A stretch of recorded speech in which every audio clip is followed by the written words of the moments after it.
Hello guys, আবারও না আসলে নাই।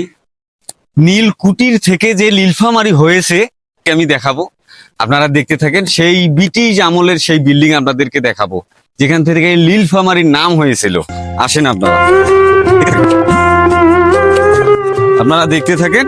সেই নীলফামারী যে নামকরণ হয়েছে, হাজারো হয়তো এটা আমরা আমাদের সেই অনেক অনেক দিনের সেই পুরনো বিল্ডিং, এই যে দেখছেন যেখান থেকে নীলফামারীর নামকরণ হয়েছে, সেই বিল্ডিং আপনাদেরকে দেখাবো আজকে। এই যে দেখেন, দেখছেন সেই সৌন্দর্য, আগের যে কারুকার্য সেই অন্যরকম। এই যে দেখেন গাছটা কি।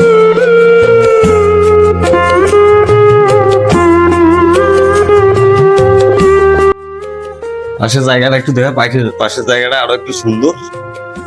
এই সুন্দর অনেক অনেক পুরাতন বিল্ডিং, অনেক পুরাতন। আর মনে করেন অনেক সেই ব্রিটিশ টোপাগরের বিল্ডিং, এটা ভাঙার কোনো অনুমতি নাই, অবস্থা খুব পরিত্যক্ত অবস্থায় আছে।